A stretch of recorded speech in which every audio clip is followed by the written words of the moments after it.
مسلمین حضرت سیدنا عثمان غنی رضی اللہ تعالیٰ عنہ۔ آج 18 ذی الحجہ ہے۔ 18 ذی الحجہ کو حضرت عثمان غنی رضی اللہ تعالیٰ عنہ کا یوم شہادت ہے۔ نبی پاک سید عالم صلی اللہ تعالیٰ علیہ وآلہ وسلم نے خود اپنی زبان مبارکہ سے ترمذی شریف میں حدیث موجود ہے کہ نبی پاک صلی اللہ علیہ وسلم احد پر گئے تو احد کانپنے لگا، تو حضور نے فرمایا احد ٹھہر جا، تیرے اوپر ایک نبی، ایک صدیق اور 2 شہید موجود ہیں۔ تو وہ 2 شہید کون تھے؟ ایک حضرت عمر فاروق، ایک حضرت عثمان غنی رضی اللہ تعالی۔ خود حضور نے فرمایا حضرت عثمان غنی کی جو نانی ہے نا، یہ نبی پاک کی سگی پھپھی ہیں۔ حضرت عثمان غنی رضی اللہ تعالیٰ عنہ کی جو نانی ہیں وہ حضور کی سگی پھپھی ہیں۔ یہ 4تھی 5ویں نسل میں جا کے اللہ کے رسول صلی اللہ علیہ وسلم کا خاندانی بنتا ہے۔ اللہ کے محبوب علیہ السلام کی 4 بیٹیاں تھیں اور چاروں کی چاروں حضرت خدیجۃ الکبریٰ رضی اللہ تعالیٰ عنہ کے بطن سے پیدا ہوئی تھی۔ 4 بیٹیاں۔ حضور صلی اللہ علیہ وسلم نے پہلے اپنی بیٹی حضرت رقیہ کا نکاح حضرت عثمان غنی رضی اللہ تعالیٰ عنہ کے ساتھ فرمایا، ان کا انتقال ہو گیا تو محبوب نے دوسری صاحبزادی جناب ام کلثوم رضی اللہ تعالیٰ عنہ کا نکاح حضرت عثمان غنی کے ساتھ فرما دیا۔ 2 شہزادیاں، 2 بیٹیاں۔ یہ جو کہا جاتا ہے نا عثمان ذوالنورین، عثمان ذوالنورین کا مطلب ہے 2 نوروں والا۔ 2 کچھ بادشاہ قسم کے لوگ ہیں، بیٹیوں کو نور مانتے ہیں، باپ کو نہیں مانتے۔ نبی پاک کی دونوں بیٹیوں کو نور مانتے ہیں، لیکن ان کے والد نبی پاک صلی اللہ علیہ وسلم کے بارے میں باتیں گول کر جاتے ہیں۔ 2 بیٹیاں نکاح میں آئیں تو کیا لقب ہوا؟ عثمان۔ اور مزے کی بات یہ ہے کہ حضرت عثمان کو ذوالنورین مولا علی شیر خدا کہا کرتے تھے، حضرت علی کہا کرتے تھے عثمان تو ذوالنورین ہے، 2 نوروں والا۔ بریلی کے امام فرمانے لگے تیری نسل پاک میں ہے بچہ بچہ نور کا، تو ہے نے نور تیرا سب گھرانہ نور کا۔ اور کہنے لگے نور کی سرکار سے پایا 2 شالہ نور کا، نور کی سرکار سے پایا 2 شالہ نور کا، ہو مبارک تجھ کو ذوالنورین جوڑا نور کا۔ مبارک دے رہے ہیں دوسری شادی پر، کہتے ہیں ہو مبارک تجھ کو ذوالنورین جوڑا نور کا۔ تو حضرت عثمان غنی رضی اللہ تعالیٰ عنہ 4تھے 5ویں مسلمان ہیں۔ حضرت ابوبکر صدیق رضی اللہ تعالیٰ عنہ تاجر تھے، تاجروں سے ان کی دوستی تھی۔ حضرت عثمان غنی بھی تاجر تھے، تو جناب سیدنا ابوبکر صدیق نے انہیں تبلیغ کی تو وہ مسلمان ہو گئے۔ جب کلمہ پڑھا تو چچا نے باندھ دیا گھر کے اندر، کئی دن باندھے رکھا، کہنے لگا دین چھوڑنا پڑے گا۔ تو آپ نے فرمایا وہ تو جگہ ہی ایسی ہے جو ایک دفعہ گیا ہے دوبارہ چھوڑ سکتا ہی نہیں، ہو ہی نہیں سکتا۔ حضرت عثمان غنی سابقون الاولون میں سے ہیں، ابتدائی لوگوں میں سے۔ ان کی زندگی کے بڑے حسین واقعات ہیں، آپ جانتے ہیں۔ میں 2-3 باتیں صرف ان کی حوالے سے عرض کروں گا۔ ہر آدمی میں ہر صلاحیت ہوتی ہے، لیکن کچھ چیزوں کا غلبہ ہوتا ہے، کچھ چیزوں کا غلبہ ہوتا ہے۔ حضرت عثمان غنی میں 2-3 چیزوں کا بڑا غلبہ تھا۔ سخی تھے تو دریا سے بھی زیادہ سخاوت فرماتے تھے۔ مالاں والے سخی نہیں ہوندے تے سخیاں کول مال نہیں ہوندا، ایتھے اوتھے دوویں جہانی سخی کنگال نہیں ہوندا۔ مالاں والے سخی تے پھر کیڑے ہوندے نے؟ بھوکے ننگے۔ مالاں والے سخی میاں صاحب نے کہا، کہتے یہ نہ سمجھنا کہ جو امیر آدمی ہے وہ سخی ہے، نا او بھائی جب سخاوت کرتا ہے تو پھر مالدار رہتا ہی نہیں۔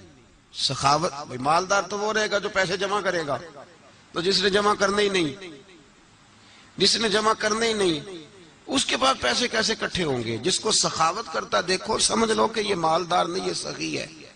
سخی اور مالدار میں فرق ہوتا ہے۔ لوگ جس کو کھاتا پیتا دیکھتے کتنے ہو رہے نے پیچھے کنے کو رکھے نے، حالانکہ ایسی بات مالاں والے سخی نہیں ہوندے تے سخیاں کول مال نہیں ہوندا، ایتھے اوتھے دوواں جہان نہیں سخی کنگال۔ حضرت عثمان غنی رضی اللہ تعالیٰ عنہ بہت بڑے سخی تھے، اتنے بڑے تھے کہ غنی کہہ دیا اللہ کے رسول نے۔ عثمان غنی تھے، ہر وقت ہی سخاوت، ہر وقت ہی سخاوت۔ میرے حضرت صاحب کی ایک دفعہ اپنے ایک درویش کو کہنے لگے یار تیرے ہاتھوں میں تو موریاں ہیں، جو چیز آتی ہے وہ گری جاتی ہے، رہتی نہیں۔ حضرت عثمان غنی رضی دیکھیں نا،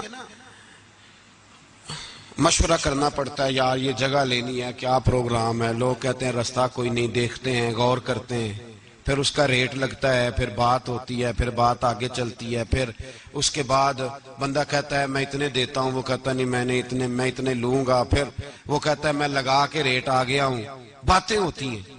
اللہ کے رسول صلی اللہ تعالی علیہ وسلم نماز پڑھ کے نکلے، جنت البقیع والی جگہ حضور کو پسند آ گئی۔ فرمایا کچھ صحابہ آتے ہیں یہاں تو انہیں سواریاں کھڑی کرنے کا مسئلہ ہے، آج کل نہیں مسئلہ ہوتا پارکنگ کا، اس زمانے میں اونٹ گھوڑے باندھنے کے لیے حویلی چاہیے تھی، تو حضور علیہ السلام آ کے بیٹھے تو فرمایا جگہ بڑی اچھی ہے، کبھی مل جائے نا تو صحابہ کو سواریاں باندھنے کے لیے اچھی رہے گی۔ عثمان پیچھے بیٹھے تھے، وہیں سے گردن جھکائی اور پیچھے سے نکل گئے۔ حضور نے فرمایا ادھر آؤ، کہاں جا رہے ہو؟ کہا یا رسول اللہ جو جگہ آپ نے کہی ہے میں دیکھنے جا رہا ہوں۔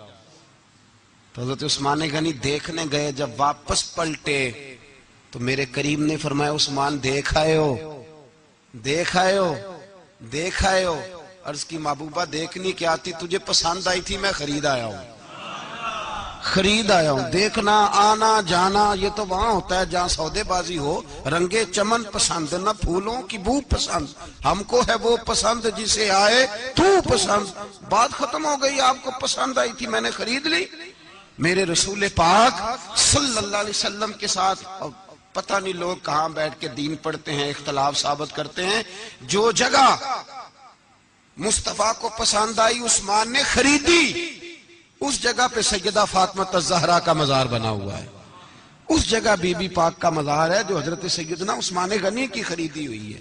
اس کا مطلب ہے یہ جگہ مصطفیٰ کا بھی پسندیدہ ہے، اہل بیت کی بھی پسندیدہ ہے۔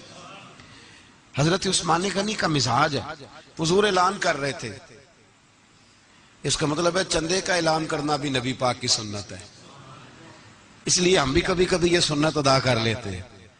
چندے کا حضور نے اعلان کیا، جیش اسرا کے لیے بہت بڑا لشکر جانا تھا، فرمایا اٹھو بھئی حصہ ڈالو۔ حضرت عثمان نے دائیں بائیں دیکھا، کتنے بہت زیادہ سپاہیوں کے لیے بہت زیادہ سامان چاہیے، قحط کا زمانہ ہے۔ جناب عثمان اٹھے کا یا رسول اللہ 100 فوجیوں کا خرچہ، ان کا گھوڑا بھی دوں گا، گھوڑے پر رکھنے کے لیے یا رسول اللہ صلی اللہ علیہ وسلم جو کجاوا ہوتا ہے، کاٹھی ہوتی ہے، وہ بھی میری، فوجی کی وردی بھی میری، اور جب تک واپس آئے گا تب تک سارا کھانے کا خرچہ بھی میرا۔ نبی پاک صلی اللہ علیہ وسلم مسکرائے، فرمایا عثمان اللہ تجھ سے راضی ہو۔ تھوڑی دیر کے بعد فرمایا پھر اٹھو بھائی، دائیں بائیں دیکھا کوئی اٹھا ہی نہیں، حضرت عثمان پھر کھڑے ہو گئے، کہا حضور 100 میرا اور شامل کر لیں۔ نبی پاک نے پھر اعلان کیا، حضرت عثمان کہتے ہیں میرے نا دل کو کچھ ہوتا تھا، پھر اٹھے، کہا حضور میرا تیسرا 100 بھی شامل کر لیں۔